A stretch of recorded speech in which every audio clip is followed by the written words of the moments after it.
Welcome to my another video. তো আজকে হচ্ছে যে আমি একটু সুন্দর একটা জায়গায় গেছিলাম, যে জায়গার কোনো নাম নাই। তো জায়গাটা অনেক সুন্দর ছিল, লাইক ন্যাচারাল জায়গা, তো অনেক সুন্দর, অনেক পিসফুল একটা জায়গা। তো জায়গা খুবই ভালো লাগছে এখান থেকে। আমি যখন নাকি কোনো একটা কাজ করতে নেব, কোনো কিছু করতে নেব, তখনই ব্যাকগ্রাউন্ড সাউন্ড হচ্ছে হইবেই। তো ব্যাকগ্রাউন্ড সাউন্ডের মধ্যে হচ্ছে আমরা কান্না দিই।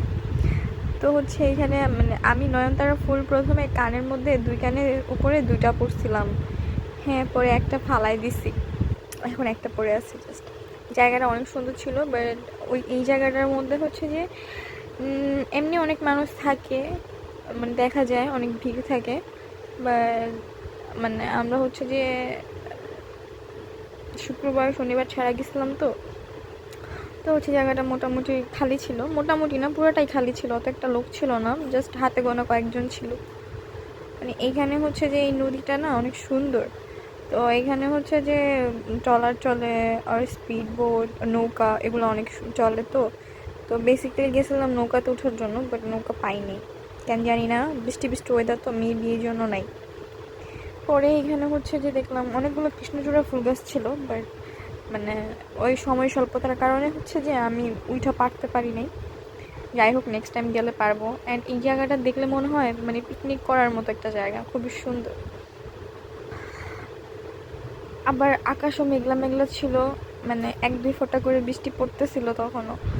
পরে আমি আবার করতেছিলাম যে যদি আবার বৃষ্টি পড়ে টরে, ওখানে ছাউনি ছিল, বাট স্টিল বৃষ্টি যদি পড়ে ফোন টোন নিয়ে কই দৌড় দিব, ওখানে কোনো এমনি জায়গা নাই, আবার কোনো দোকানপাটও ছিল না ওইখানে।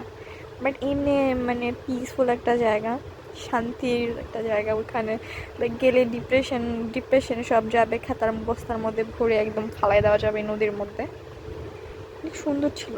পরে আমরা হচ্ছে বসছিলাম এখানে একটু, পরে আবার এমনি দেখা যেতেছে কি যে সন্ধ্যা হয়ে যেতেছে, বাট সন্ধ্যা হয় না, আকাশ খুব মেঘলা করেছিল, বৃষ্টি পড়ছিল। পরে হচ্ছে তারপরেও বেরোইছি, কত বড় সাহস, ছাতা মাতা ছাড়া। বাতাস, এত ঠান্ডা ঠান্ডা আবহাওয়া ছিল ওইখানে। পরে আবার আকাশ অনেক সুন্দর লাগতো, এমনি ফোনের মধ্যে কেমন দেখা যেতেছে, মানে খুব অন্ধকার অন্ধকার লাগতেছে, বাট খুবই সুন্দর। এই যে এই ফুলটা না, এই ফুল দিয়ে আমি একটা ক্রাউন বানাইছি 1 ঘন্টা লাগায়।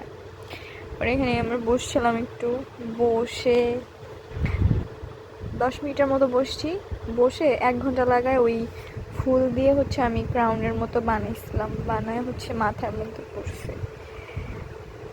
আমার কাছে খুবই ভালো লাগে, আমি যে কয়বার এই জায়গার মধ্যে গেছি আমার কাছে খুবই ভালো লাগছে পার্সোনালি, জায়গা অনেক সুন্দর।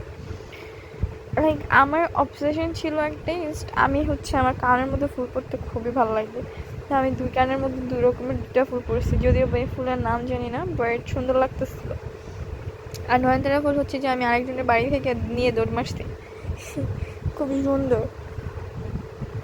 তারপরে আবার ভালোই লাগতেছিল, আশেপাশে লোক কম ছিল, তো ঘুরে মজা ছিল। যদি আশেপাশে লোক থাকে তেমন, তাহলে ঘুরে বা বসে, ওইখানে তো ঘোরার মতো কোনো ওয়ে নাই যে এটা মানে কোনো রাইড বা কোনো সামথিং কোনো কিছু। তো এই যে আমি একটা ক্রাউন বানাইছি, শুনুন না, ক্রাউনটা অনেক কষ্ট হয়েছে বানাইতে। পরে লাস্ট এটা হচ্ছে ফালাই দিছি, কারণ এটা তো রাখতে পারবো না, পরে ফালাই দিছি। দোকানপাট নাই, রাইড নাই, কোনো কিচ্ছু নাই, মানে মানুষ বেশি থাকলে বসার মতো ওয়ে থাকে না। হচ্ছে আমরা বেরোয় যেতেছিলাম, কারণ হচ্ছে অনেক মানে মাগরিবের আজান দিয়ে দিবে এমন অবস্থা। তো এখান দিয়ে হচ্ছে যে আসার সময় যদিও বা গাড়ি পাওয়া যায়, বাট যাওয়ার সময় এখানে গাড়ি পাওয়া যায় না, যদি রাশ না থাকে ওরকম গাড়ি পাওয়া যায় না। তো আমরা হাইটেই আর কি অর্ধেক যাওয়া লাগবে, দেন হচ্ছে গাড়ি পাওয়া যাবে, এর মাঝখানে গাড়ি পাওয়া যাবে না। পরেই দেখতে দেখতে দেখতে দেখতে হাঁটি পা করতে করতে হচ্ছে বেরোয় গেছি এখান থেকে। তারপরে একটা পর্যায়ে ঝায়ে পরে গাড়ি পেয়েছি। ভাই রে ভাই, জায়গাটা এত সুন্দর, আমার ওখানে চাইলে আসতে ইচ্ছা করে না। একদিন আমি যাবো ওখানে পিকনিক করতে। এই তো সন্ধ্যা নেমে গেছে পুরা, আমরা চলে যেতেছি, এন্ড রাস্তাঘাট পুরো ফাঁকা। বাই।